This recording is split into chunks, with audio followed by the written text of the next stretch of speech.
Hello student, this is Sembala from Maharaja Agarsan School Hisar. Today we are going to study Civics chapter 2nd of class 8. After the end of this video, I will give you homework which will be checked once the school reopen. आज जो है हम अपना second chapter शुरू करते हैं धर्मनिरपेक्षता की समझ। सबसे पहले आता है कि धर्मनिरपेक्षता क्या है। धर्मनिरपेक्षता यानी धर्म को राज्य से अलग रखने की अवधारणा को धर्मनिरपेक्षता कहते हैं। अब आता है कि धर्म को राज्य से अलग रखना महत्वपूर्ण क्यों है।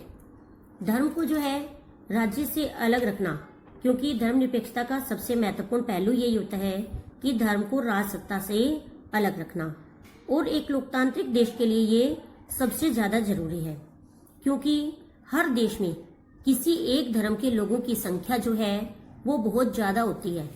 तो इस कारण जो है कि जब जो है उन लोगों को बहुमत की निरंकुशता से बचाने के लिए, यानी कि जब एक धर्म के लोगों की संख्या ज्यादा होगी तो वो बहुमत वाले लोग जो है जब सत्ता में पहुंच जाते हैं अर्थात शासन करने लग जाते हैं, तो उनका समूह जो है दूसरे धर्मों के खिलाफ भेदभाव करने के लिए जो है आर्थिक संसाधनों का गलत प्रयोग कर सकता है, और धर्म के आधार पर किसी भी तरह का भेदभाव उन अधिकारों का उल्लंघन कहलाता है जो एक लोकतांत्रिक सरकार जो है नागरिकों को प्रदान करती है। अर्थात एक लोकतांत्रिक सरकार के अंदर सभी धर्म के लोगों को बराबर समझा जाता है। तो इसी कारण जो है धर्म को राज्य से अलग रखना जरूरी है। दूसरा है लोगों के धार्मिक चुनाव के अधिकार की रक्षा के लिए, अर्थात कि इसका अर्थ है कि देश के किसी भी व्यक्ति को एक धर्म को छोड़ने व दूसरे धर्म को अपनाने, व्याख्या करने की स्वतंत्रता होती है, कि कोई भी व्यक्ति किसी भी धर्म को अपना सकता है और कोई भी धर्म छोड़ सकता है। दूसरा, अगर आप प्रभुत्वशाली धार्मिक समुदाय के व्यक्ति हैं तो भी आपके अपने समुदाय के लोगों से और से भारी विरोध का सामना करना पड़ सकता है। अर्थात अगर आप जिस धार्मिक समुदाय के व्यक्ति हैं वो बहुमत की संख्या में है और अगर आप उस धर्म को छोड़ते हैं तो आपको उन लोगों के विरोध का सामना करना पड़ेगा। आगे आता है कि भारतीय धर्मनिरपेक्षता क्या है। भारतीय धर्मनिरपेक्षता यानी हमारे भारत का कोई राजधर्म नहीं है। भारत जो है एक धर्मनिरपेक्ष राज्य है, क्योंकि हमारे संविधान में भी कहा गया है कि भारतीय राज्य जो है एक धर्मनिरपेक्ष राज्य रहेगा, और इस धर्मनिरपेक्ष राज्य को अपने उद्देश्यों की पूर्ति के लिए कुछ बातों का ध्यान रखना जरूरी है। सबसे पहले है कि कोई भी एक धार्मिक समुदाय किसी धार्मिक समुदाय को न दबाए, अर्थात अपना उस पर अधिकार ना जमाए। दूसरा, कुछ लोग अपने ही धर्म के अन्य सदस्यों को न दबाए, अर्थात एक ही धर्म के लोग अपने धर्म के अन्य सदस्यों के ऊपर अपना दबदबा बनाने का प्रयास न करें।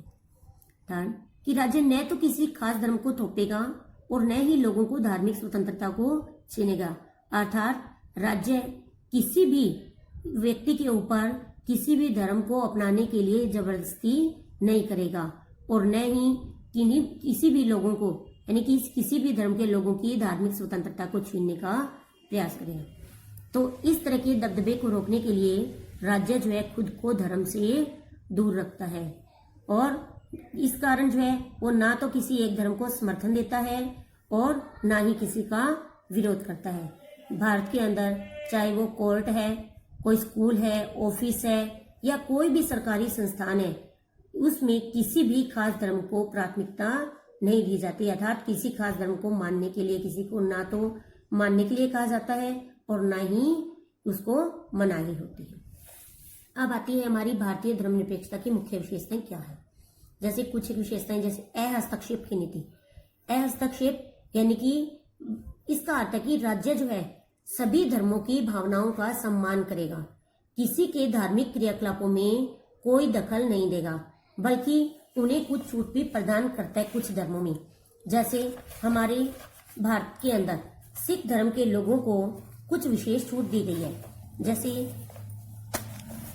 ये देखिए, इसके अंदर दो दोस्त होते हैं जो स्कूटर पर जा रहे होते हैं, तो जो है अरे तुम्हारे पास हेलमेट तो है ना, दिल्ली में सबको हेलमेट पहनना पड़ता है, यह कानून है, फिर तुमने हेलमेट क्यों नहीं पहना? जुर्माना भरने का बड़ा शौक है क्या? फिक्र मत करो, मुझे जुर्माना नहीं देना पड़ेगा। अरे परमजीत, तुम पर जुर्माना क्यों नहीं होगा? देखो, पगड़ी पहनना सिख धर्म का एक बुनियादी असूल है, इसलिए सरकार मुझे हेलमेट पहनने के लिए मजबूर नहीं कर सकती। अर्थात हमारे संविधान के अंदर सिख धर्म के व्यक्ति को हेलमेट पहनने के लिए मजबूर नहीं किया जा सकता। इसका कारण है कि पगड़ी पहनना जो है सिखों का धर्म है और पगड़ी के ऊपर हेलमेट पहना नहीं जा सकता। इसलिए जो है कि परमजीत जैसे किसी भी व्यक्ति को, सिख धर्म को अपनाने वाले किसी भी व्यक्ति को सरकार हेलमेट पहनने के लिए मजबूर नहीं कर सकती। अर्थात इस तरह जो है कि हस्तक्षेप की नीति अपनाई गई। नेक्स्ट है हस्तक्षेप की नीति, यानी यदि कोई व्यक्ति धर्म के नाम पर किसी से भेदभाव करता है, कोई गलत व्यवहार करता है, तो सरकार जो है उसमें हस्तक्षेप कर सकती है। जैसे एग्जाम्पल के तौर पर यदि किसी का धर्म ये कहता है कि नवजात शिशु की बलि देना अनिवार्य है, तो सरकार जो है ऐसे मामलों में हस्तक्षेप करके उस नरबलि को रोक सकती है।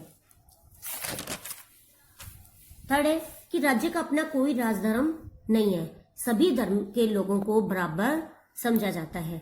इसी कारण जो है धर्म को राज्य से अलग रखा गया है।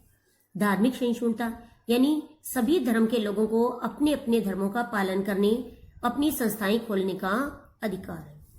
संवैधानिक सुरक्षा, अर्थात सभी को धार्मिक स्वतंत्रता प्राप्त है। धार्मिक स्वतंत्रता का अधिकार जो है एक मौलिक अधिकार भी है, और यदि कोई भी व्यक्ति इन मौलिक अधिकारों का हनन करता है, किसी की धार्मिक स्वतंत्रता को छीनने का प्रयास करता है, तो वह व्यक्ति न्यायालय की शरण में जा सकता है। अगला आता है हमारा कि भारतीय धर्मनिरपेक्षता व अमेरिकी धर्मनिरपेक्षता में क्या अंतर है। अमेरिकी धर्मनिरपेक्षता में कहा गया है कि विधायिका किसी भी धर्म को राजकीय धर्म घोषित नहीं कर सकती और न ही किसी एक धर्म को ज्यादा प्राथमिकता दे सकती है। राज्य व धर्म दोनों ही एक दूसरे के मामलों में किसी तरह का दखल नहीं दे सकते। जबकि भारतीय धर्मनिरपेक्षता में कहा गया है कि भारतीय धर्मनिरपेक्षता में राज्य को धार्मिक मामलों में हस्तक्षेप की छूट दी गई है।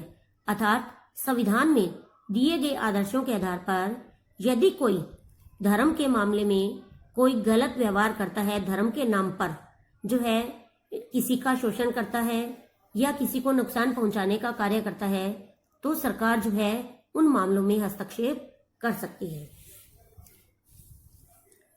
अब संयुक्त राज्य अमेरिका के अंदर सरकारी स्कूलों के अंदर सुबह सवेरे जो है बच्चे जो है स्कूल में सबसे पहले वफादारी की शपथ लेते हैं, लेकिन 60 वर्ष पहले ही वहां अमेरिकी सरकार ने यह तय कर दिया गया था कि जो ये वफादारी की शपथ ली जाती है, अगर ये शपथ किसी बच्चे की धार्मिक आस्था को ठेस पहुंचाती है तो उसे इस शपथ को दोहराने की आवश्यकता नहीं है। अगला टॉपिक आता है कि इतिहास में जो है हमें धर्म के नाम पर जो भेदभाव किया जाता है, बेदखली, अत्याचार किए जाते हैं, उसके अनेक उदाहरण हमारे सामने आए। जैसे एग्जाम्पल के तौर पर जो हमारे इस अध्याय में दिए गए उसके आधार पर हिटलर ने जो है जर्मनी के अंदर यहूदी धर्म के लोगों पर बहुत अत्याचार किए। धर्म के नाम पर वहां लाखों लोगों को मार दिया गया। इसी तरह इजराइल में जो यहूदी धर्म को मानने वाले लोग हैं, उन्होंने जो है मुसलमान व ईसाई अल्पसंख्यकों के साथ अमानवीय व्यवहार किया, उन पर अत्याचार किया। इसी तरह सऊदी अरब में गैर मुसलमानों को मंदिर व गिरजाघर बनाने की छूट नहीं है। इसके अलावा फरवरी 2004 में फ्रांस में एक कानून बनाया गया था कि कोई भी विद्यार्थी स्कूल के अंदर इस्लामी बुर्का, यहूदी टोपी, बड़े बड़े ईसाई क्रोस जैसे राजनीतिक या धार्मिक प्रतीकों को धारण करके स्कूल में नहीं आएगा। तो ये था हमारा आज का लेसन, धर्मनिरपेक्षता की समझ। इसके क्वेश्चन आप जो है अच्छे से लर्न करेंगे और अपनी नोटबुक में राइट करेंगे।